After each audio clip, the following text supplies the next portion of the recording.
एक ऐसे संत जिनको आज पूरा देश आदर्श मानता है, जिनके पास बड़े बड़े अधिकारी, बड़े बड़े राजनेता, बड़े बड़े फिल्म एक्टर्स, बड़े बड़े क्रिकेटर्स, बड़े बड़े वकील जाकर के नतमस्तक होते हैं, उनकी शालीनता को देख करके, उनके प्रेम को देख करके, उनके व्यक्तित्व और उनकी करुणा को देख करके, वो यदि किसी एक XYZ कथावाचक के किसी टिप्पणी से इतना आक्रोशित हो जाए कि भस्म हो जाएगा, ये हो जाएगा, वो हो जाएगा, तो मैं समझता हूं ये उनको शोभा नहीं देता।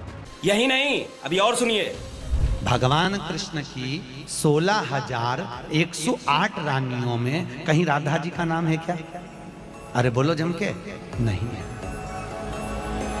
भगवान कृष्ण की 16,108 रानी में राधा का नाम नहीं है, और राधा के पति में कृष्ण का नाम नहीं है।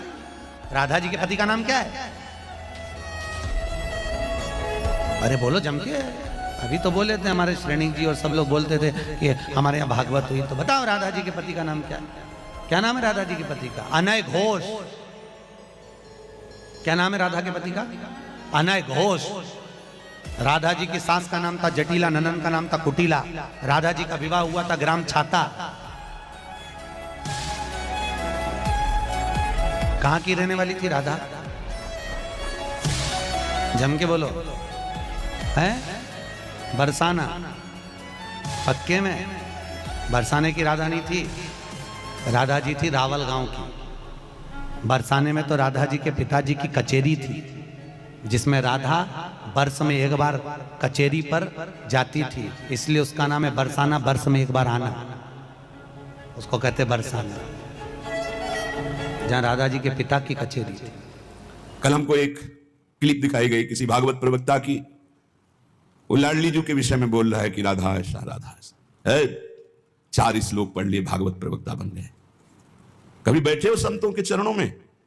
कभी किसी महापुरुष की चरण रज का सेवन करके बात करते तो तुम्हारी असभ्य वार्ता ऐसी वाणी से नहीं निकलती।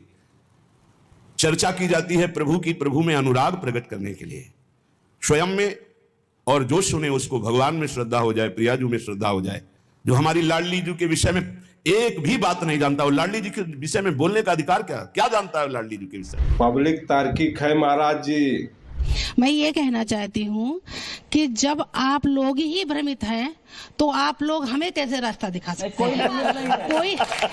कोई कह रहा है, एक सेकंड, कोई कह रहा है राधा जी की शादी हुई है, और कोई कह रहा है राधा जी की शादी नहीं हुई है, कोई कह रहा है किसी के साथ हुई है, कोई कह रहा है मामा के साथ हो गई।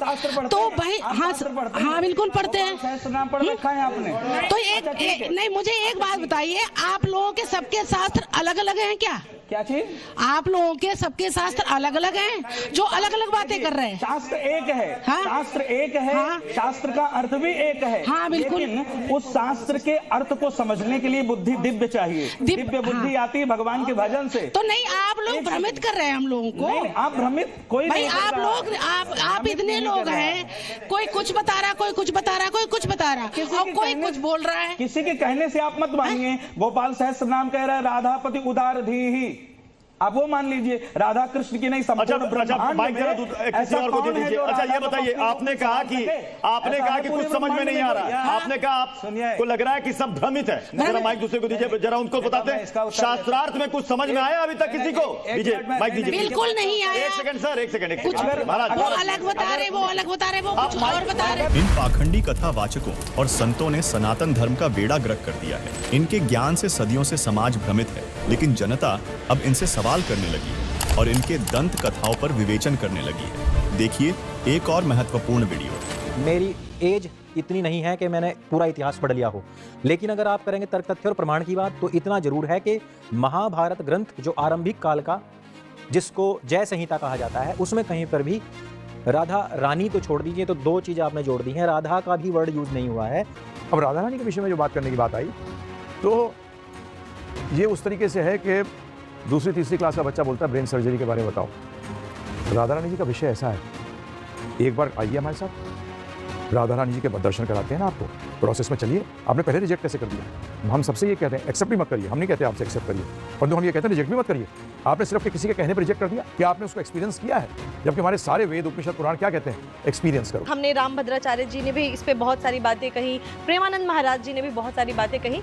हम सभी राधा रानी को मानते हैं, ठीक है, एक तरीके से मैं तो मानती हूँ, लेकिन फिर भी ये सवाल है, क्योंकि अगर हम किसी को जबरदस्ती बोले कि तुम भी मानो, नहीं, वो हम नहीं कह सकते, लेकिन सामने आज की जो यूथ है वो बोल रही है कि कहीं तो लिखा होना चाहिए, कहीं तो हाँ जी है ना। अब हम दिखा तो भागवतम में आप देखिए, अब पुराणों के अंदर चर्चा है, परंतु मानिए तो पहले कि वो वेद के हिस्से हैं। अगर आप मानेंगे नहीं तो फिर मैं आगे कैसे बढ़ूंगा। गौतम जी, वेद का नाम आया, आपसे जानना चाहूंगी क्या पुराण वेद का हिस्सा है? वैसे थोड़ा हम ऑफ टॉपिक जा रहे हैं, लेकिन हाँ मैं आपसे जानना चाहूंगी, ये कह रहे हैं कि राधा रानी का जिक्र है, तो आप मानते हैं इस बात को?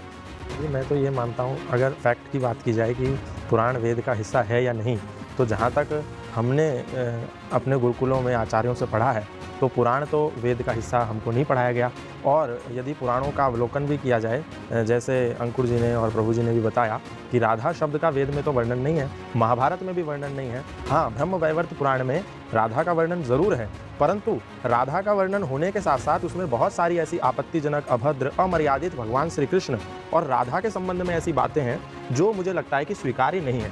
और जितनी भी पुराणे हैं, जितनी भी अलग अलग पुराण हैं, उसमें बहुत सी ऐसी बातें हैं जो मानवीयता की दृष्टि से स्वीकार्य नहीं है। और इतना कॉन्ट्रडिक्शन है, यदि हम शिव पुराण उठा करके देखें तो उसमें शिव जी का तो महिमा मंडन है, परंतु उसमें भगवान श्री कृष्ण और विष्णु का एक दास स्वरूप दिखाया।